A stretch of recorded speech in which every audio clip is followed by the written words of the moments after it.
कश्मीर के बर्फीले पहाड़ों में एक डेवलपमेंट मीटिंग हुई जिसमें ना डेवलपमेंट था ना डेमोक्रेसी, सिर्फ एक राज था जो आज भी दबाया जा रहा है।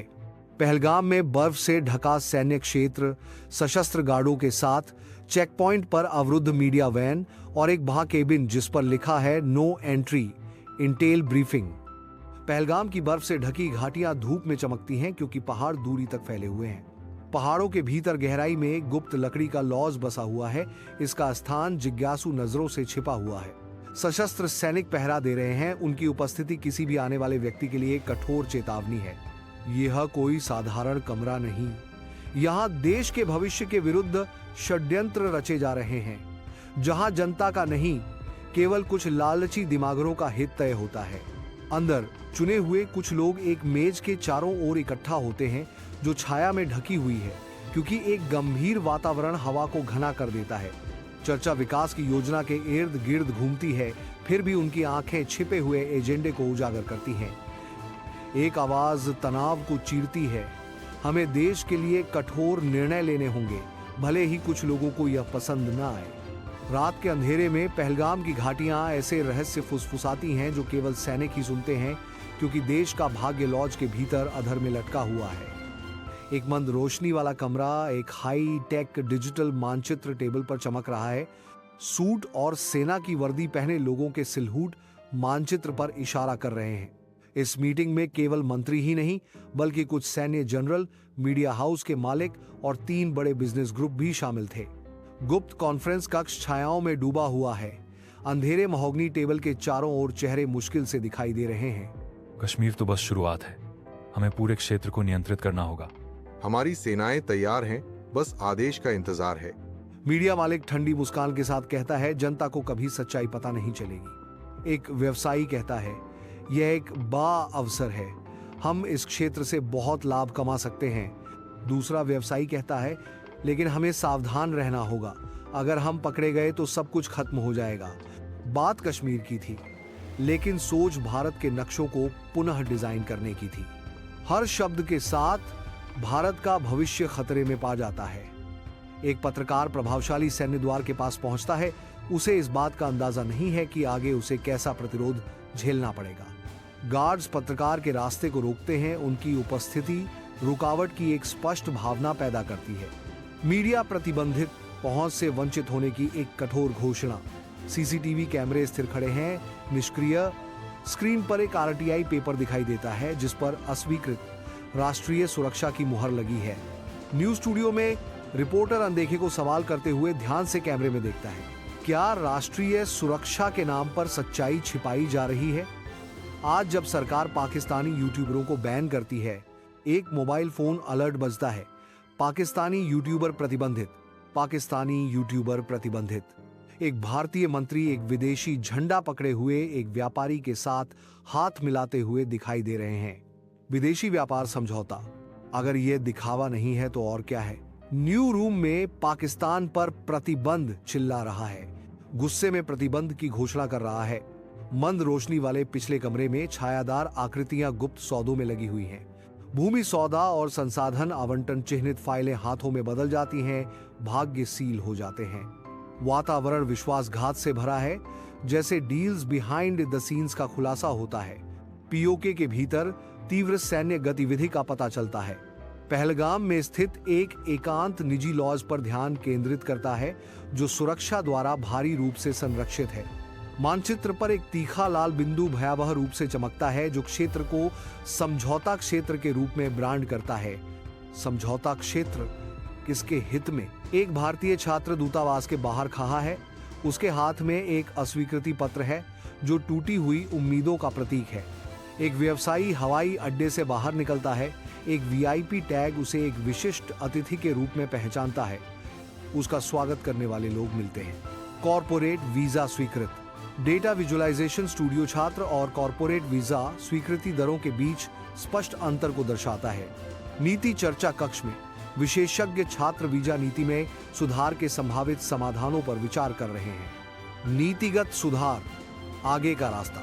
एक हंसमुख छात्र विश्वविद्यालय परिसर में कदम रखता है, स्वीकृति पत्र को कसकर पकड़े हुए, एक उज्जवल भविष्य की ओर।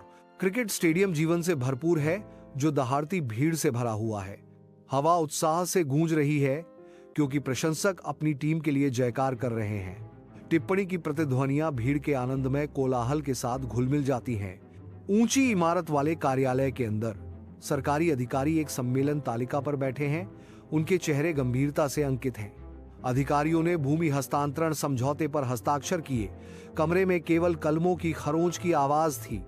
स्टेडियम से उमड़ती हुई भीड़ अंदर की गंभीरता के बिल्कुल विपरीत है।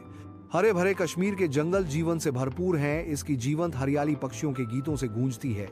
दूर शांति भंग हो जाती है क्योंकि आकृतियां पेड़ों को काटती हैं। एक ऐसा कार्य जो भूमि हस्तांतरण समझौते द्वारा सक्षम किया गया है।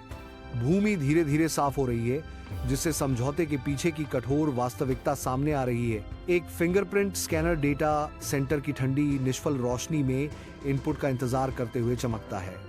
एक फेस स्कैनर सक्रिय होता है। इसका लेंस चौड़ा होता है, प्रकाश की चमक में हर विवरण को कैद करता है। एक ऑन क्लाउड पर डेटा अपलोड करता है। विदेशी मुद्राओं के प्रतीक उसके चारों ओर घूमते हैं। आपका डेटा, उनका पैसा। किसान इंडिया गेट पर काले झंडे ऊंचे करके विरोध प्रदर्शन कर रहे हैं। खेत तुम्हारा, मुनाफा किसी और का। डेटा पैकेट विदेशी सर्वरों का उल्लंघन करते हुए दिखाई देते हैं। सर्वर के भीतर से विदेशी मुद्रा प्रतीकों की एक बाढ़ फूटती है। डिजिटल लूट। एक किसान अपने खेत में खड़ा है, निराश। एमएनसी चमक रहा है जो किसान की निराशा के विपरीत है। डिजिटल इंडिया, वादा बनाम वास्तविकता। डेटा गोपनीयता और किसान अधिकारों के बारे में चिंता जताता है।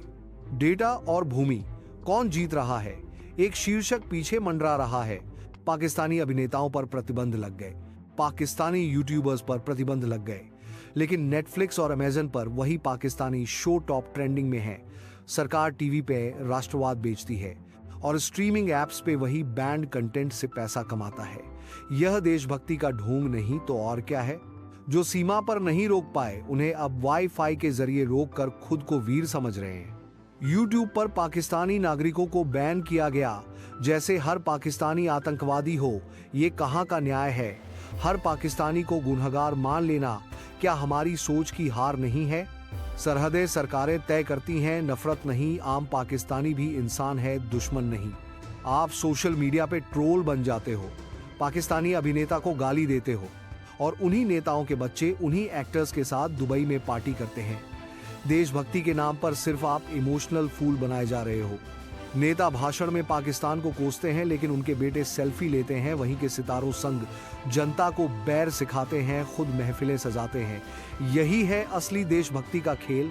मोदी जी के भाषण देते ही भारत माता की जय के नारों के साथ एक विशाल रैली उमड़ पड़ी। पाकिस्तानी सामग्री प्रतिबंधित, भारत में प्रवेश नहीं। स्क्रीन पर नेटफ्लिक्स पर एक ट्रेंडिंग पाकिस्तानी ड्रामा दिखाया जा रहा है। एक पाकिस्तानी यूट्यूबर एक स्पष्ट संदेश दिखाता है, भारत में प्रतिबंधित। इसी बीच नेटफ्लिक्स पर एक ट्रेंडिंग पाकिस्तानी ड्रामा सामने आता है। एक आवाज गूंजती है जो कथा में बदलाव का प्रतीक है। यहाँ एक नया चलन उभर रहा है, प्रतिबंधों का युग। एक राजनेता पाकिस्तानी हस्ती से हाथ मिलाता है, कैमरे चमकते हैं। एक तरफ मोदी सरकार राष्ट्रीय सुरक्षा का राग अलापती है, तो दूसरी तरफ उनके अपने मंत्री एक पाकिस्तानी हस्ती के साथ हंसते और मजाक करते हुए दिखाई देते हैं। क्या यह दोहरा मापदंड नहीं है? इस बीच भाषण की छवियों को दिखाती हैं, विडंबना स्पष्ट है। पाकिस्तानी यूट्यूबर भोजन के नुस्खे और फैशन टिप्स साझा करते हैं जो एक बार में एक दृश्य के साथ संस्कृतियों को जोड़ते हैं।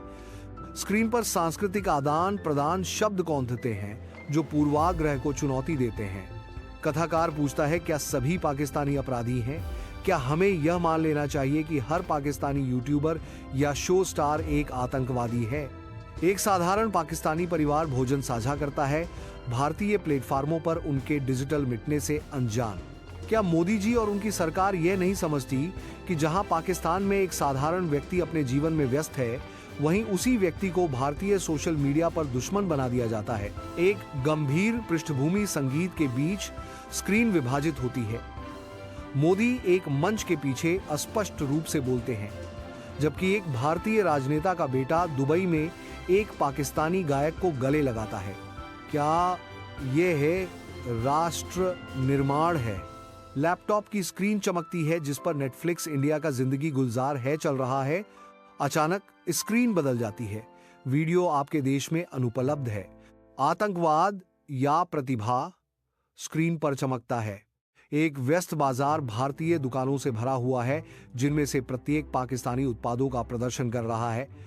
पाकिस्तानी व्लॉगर्स की थंबनेल छवियां दिखाई देती हैं जिनमें से प्रत्येक पर भारत में प्रतिबंधित मुहर लगी है। एक बच्चा सीमाओं और प्रतिबंधों की जटिलताओं से अनजान खुशी से एक बॉलीवुड गाने पर नाचता है। टेक्स्ट चमकता है, प्यार फैलाने के लिए प्रतिबंधित। राजनीतिक तनाव का खतरा मंडरा रहा है क्योंकि मोदी जी प्रकट होते हैं। उनके चेहरे पर एक कठोर भाव अंकित है। एक आवाज गूंजती है, हम भारतीयों से प्यार करते हैं, दुश्मनी केवल सरकारों की ओर से है। अलमारियों से किताबें हटाई जा रही हैं। भारत पाकिस्तान सद्भाव को दर्शाने वाली एक पेंटिंग को सेंसर के रूप में चिन्हित किया गया है। एक स्नातक बेमन से घूमता है। उसकी डिप्लोमा अपूर्ण सपनों का प्रतीक है। एक न्यू टिकर एक गंभीर वास्तविकता दिखाता है। युवा बेरोजगारी 2025 रिकॉर्ड उच्च। एक ओवरले दिखाई देता है। पाकिस्तानी रचनाकारों पर प्रतिबंध, सरकारी समाधान। ग्रेजुएट रुकता है, डिप्लोमा उसके हाथ में ढीला लटका हुआ है। एक सिलहूट में भारतीय परिवार यूट्यूब देख रहा है। उनका ध्यान स्क्रीन पर केंद्रित है। अचानक स्क्रीन काली हो जाती है। क्या देश की सोच पर भी प्रतिबंध है? आवाज गूंजती है, क्या भारतीयों को इतना कमजोर माना जाता है कि वे यह तय नहीं कर सकते कि उन्हें क्या देखना है और क्या नहीं देखना है? क्या देश की सोच पर भी प्रतिबंध लगाया जा रहा है?